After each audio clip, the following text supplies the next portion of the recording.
Metabolism TV में आपका स्वागत है। मेटाबॉलिज्म और स्वास्थ्य के बारे में सही जानकारी का स्रोत है। वास्तव में सचमुच शहद के साथ कॉफी कोर्टिसोन से बेहतर है। मैं फ्रैंक सुआरेज हूं, मोटापे और मेटाबॉलिज्म का विशेषज्ञ, और आज मैं आपको नए खोज के बारे में बताना चाहता हूं जो क्लिनिकल अध्ययन में की गई है, जो स्वास्थ्य के लिए विज्ञान की खोज में वैश्विक स्तर पर किए जा रहे गहन अध्ययन है। मुझे हमेशा ऐसा जानकारी लाना पसंद है जो विज्ञान द्वारा समर्थित हो, जो राय न हो, और मैं हमेशा नए अध्ययन पढ़ने में लगा रहता हूं जो सामने आ रहे हैं, और सच में यह जानकारी बहुत दिलचस्प है।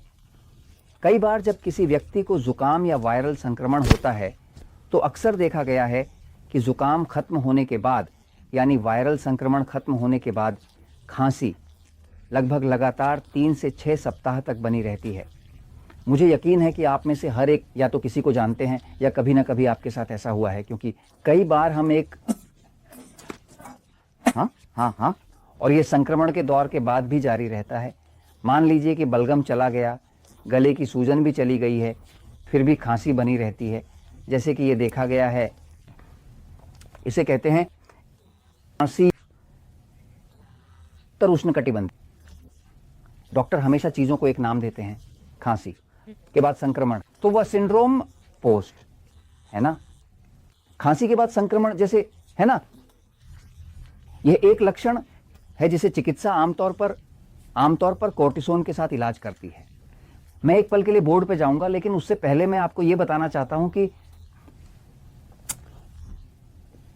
जब शरीर में सूजन होती है तो कोई भी सूजन चिकित्सा की प्रमुख रूप से मुख्य दवा जैसे कोर्टिसोन है। उदाहरण के लिए अगर किसी व्यक्ति को अस्थमा है तो उनके ब्रोंक्यूल्स में सूजन होती है, उन्हें एक ब्रोन डायलेटर दिया जाता है ना, जो कोर्टिसोन के एक प्रकार का होता है। अगर किसी व्यक्ति के शरीर में कुछ सूजा है, जैसे कि गर्दन सूजी है या गला सूजा है या कोई भी हिस्सा सूजा है, तो उन्हें कोर्टिसोन दिया जाएगा। कोर्टिसोन का एक समस्या, कोर्टिसोन बहुत मोटा कर देती है, लेकिन साथ ही ये मोटा करती है कोर्टिसोन। इसका जिगर पर बहुत नकारात्मक प्रभाव पड़ता है। इसे शरीर के लिए डिटॉक्स करना मुश्किल होता है, क्योंकि ये वही कोर्टिसोन नहीं है जो शरीर खुद बनाता है। किसी व्यक्ति को कोर्टिसोन दिया जा सकता है, लेकिन इसे बहुत लंबे समय तक नहीं दिया जा सकता, और डॉक्टर ये जानते हैं, क्योंकि यह इम्यून सिस्टम रक्षा प्रणाली को दबाना शुरू कर देती है। इसलिए आप एक समस्या का समाधान करते हैं, लेकिन एक और समस्या पैदा करते हैं। क्या हो रहा है? एक अध्ययन किया गया था जिसमें 97 लोगों ने भाग लिया, जिसने यह साबित किया कि जिगर ने दिखाया कि शहद के साथ कॉफी पीना ये कोर्टिसोन का उपयोग करने से कहीं ज्यादा अधिक प्रभावी है। मैं इसे समझाने बोर्ड जा रहा हूं। मैं आपको यहां दिखा रहा हूं, मैं इसके बारे में बात कर रहा हूं, है ना। मैं ये कह रहा हूं कि शहद के साथ कॉफी अधिक प्रभावी है। ये साबित हुआ है कि ये कोर्टिसोन का उपयोग करने से कहीं अधिक प्रभावी है, जो एक काफी खतरनाक दवा है, जैसे कि कोर्टिसोन, है ना। मैं एक पल बोर्ड पे जा रहा हूं। जब शरीर में सूजन होती है, जैसे कि जब खांसी होती है, यानी कि इस व्यक्ति को खांसी है ना। अगर आपको खांसी है, खांसी इस वजह से है क्योंकि उस क्षेत्र में अभी भी सूजन है, उस क्षेत्र में कुछ सूजन बची हुई है गले से, है ना। इस विशेष अध्ययन में जो उन्होंने पाया, यह अध्ययन किया गया था विश्वविद्यालय, मुझे इसका नाम लिखना पड़ा क्योंकि इसका नाम थोड़ा मुश्किल है और आप इसे अब समझेंगे, है ना। यह अध्ययन ये तेहरान, इराक में बकी यथाल्यान विश्वविद्यालय अस्पताल में किया गया था, है ना। यह एक अध्ययन है जो 2008 से 2011 के बीच किया गया था। 77 मरीज शामिल थे, यानी समूह को लगभग समान 2 समूहों में विभाजित किया। 97 ये 97, एक आधा एक तरफ, आधा दूसरी तरफ, एक आधे को उन्होंने उसे दिया, उन्होंने उसे आधा दिया कोर्टिसोन। इस प्रकार की चीजों के लिए सबसे प्रसिद्ध कोर्टिसोन को, जिन्हें भी प्रेडनिसोन कहा जाता है, यह प्रकार कोर्टिसोन है जिसका उपयोग किया जाता है। अस्थमा के लिए इनहेलर्स में इसका उपयोग किया जाता है। यह शरीर में सूजन के लिए, विभिन्न प्रकारों के लिए, है ना। यह आंत में सूजन के लिए भी उपयोग किया जाता है जब क्रोहन की बीमारी होती है, ऐसे सभी प्रकार की चीजें। और अब दूसरी आधी, यानी कि 97 में से आधे लोगों को विशेष रूप से प्रेडनिसोन के रूप में कोर्टिसोन दिया गया और दूसरी आधी को विशेष रूप से कॉफी दी गई। शहद प्राकृतिक शहद है ना रहा। जब खांसी होती है या कुछ ऐसा होता है जो इम्यून सिस्टम की शिकायत है, तो ये बैक्टीरिया को बाहर निकालने की कोशिश कर रहा है, क्योंकि यही खांसी है। ये शरीर का एक तरीका है कुछ ऐसा बाहर निकालने का जो अंदर परेशान कर रहा है। ये शरीर का एक प्रयास है कुछ ऐसा बाहर निकालने का जो उसे परेशान कर रहा है, जो उसे प्रभावित कर रहा है, जो उसे नुकसान पहुंचा रहा है ना। तो ये देखा गया कि जो लोग भी कॉर्टिसोन ले रहे थे उन्होंने शुरू में औसतन लगभग 3 खांसी, दिन में 3 खांसी के दौरे और उन्हें देना शुरू किया। 2 हफ्तों तक एक समूह को कॉर्टिसोन देना शुरू किया। इसे डबल ब्लाइंड अध्ययन कहा जाता है, जहां व्यक्ति वास्तव में नहीं जानता कि वह क्या ले रहा है, ताकि उसकी मानसिकता पर कोई प्रभाव न पड़े, ताकि वह जो कहते हैं उसे प्लेसबो न मान ले। प्लेसबो का मतलब है प्रभाव, जो परिणामों पर मानसिकता का प्रभाव होगा, है ना। तो फिर 97 के दशक के मध्य में एक समूह दिया गया था कॉर्टिसोन, और 2 हफ्तों के उपयोग में 3 से घटकर औसतन लगभग 2.4 खांसी के दौरे प्रतिदिन हो गए। 2 हफ्तों में कुछ कमी आई है लगभग, है ना। अब दूसरे समूह को दिया गया जिनके भी औसतन 3 खांसी के दौरे थे प्रतिदिन, उन्हें शहद के साथ कॉफी दी गई और इस समूह ये 2 समाप्त।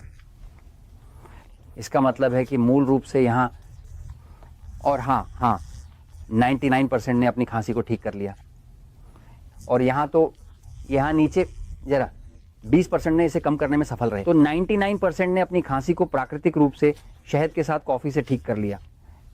लोगों ने कॉर्टिसोन इस्तेमाल किया और अपने शरीर को खतरे में डाल दिया। अब ये क्यों काम करता है? तो शहद के साथ कॉफ़ी विशेष रूप से काम करती है, विशेष रूप से उन लोगों के लिए जिनका एक सिस्टम है घबराया, उत्साहित। मेटाबॉलिज्मो टीवी में अन्य वीडियो हैं जहां मैं आपको कॉफ़ी के प्रभाव के बारे में समझा रहा हूं। कॉफ़ी का प्रभाव निष्क्रिय और उत्तेजित तंत्रिका तंत्र पर। जिनका तंत्रिका तंत्र अत्यधिक उत्तेजित है उनके रक्त का पीएच स्तर थोड़ा अधिक होता है। यह एक क्षारीय खाता महत्वपूर्ण विषय है जिसे समझना आवश्यक है। जिनका तंत्रिका तंत्र निष्क्रिय है, जैसे फ्रैंक, हमारा रक्त थोड़ा अधिक अम्लीय है। मान लीजिए एक व्यक्ति के उत्तेजित तंत्रिका तंत्र का रक्त उसके शरीर में, तो यह 7.4 के बजाय थोड़ा अधिक अल्कलाइन होगा, तो यह क्या कहूँ 7.6 होगा। ये थोड़ा सा लगता है, लेकिन ये एक बड़ा बदलाव है क्योंकि ये लॉगरिदमिक स्केल पर है जो 10 से गुणा बढ़ता है ना। और ये 7.4 के बजाय हम निष्क्रिय लोग, तो हमारी रक्त की पीएच क्या कहूँ 7.31 थोड़ा कम हो जाती है ना। तो जो व्यक्ति तंत्रिका तंत्र उत्तेजित होता है उसकी रक्त पीएच अधिक अल्कलाइन होती है। जितना अधिक पीएच का नंबर होगा उतना ही अधिक अल्कलाइन होगा, कम होगा अधिक अम्लीय होगा।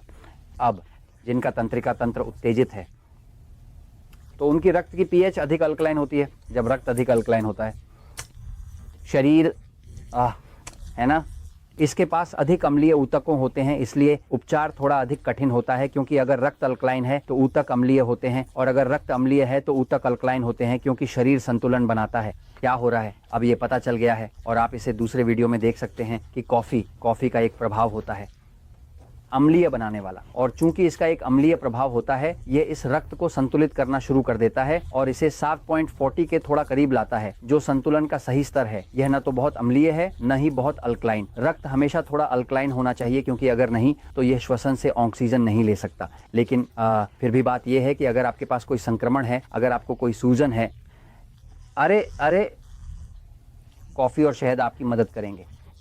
शहद के कुछ बहुत ही सकारात्मक प्रभाव होते हैं, क्योंकि शहद में बहुत सारे खनिज होते हैं। ये परिष्कृत चीनी की तरह नहीं है, इसमें बहुत सारे खनिज होते हैं।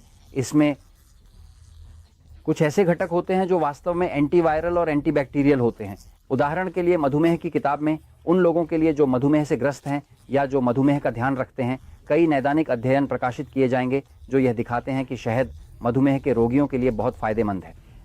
ये नहीं है कि वे उनमें से बहुत सारी खा रहे हैं, लेकिन ये किसी भी अन्य मीठा करने वाले से कहीं बेहतर मदद करता है। तो शहद बहुत स्वस्थ है, खासकर अगर यह प्राकृतिक और बिना प्रोसेस किया हुआ हो। खैर, कॉर्टिसोन की जगह कॉफ़ी, कितना स्वादिष्ट।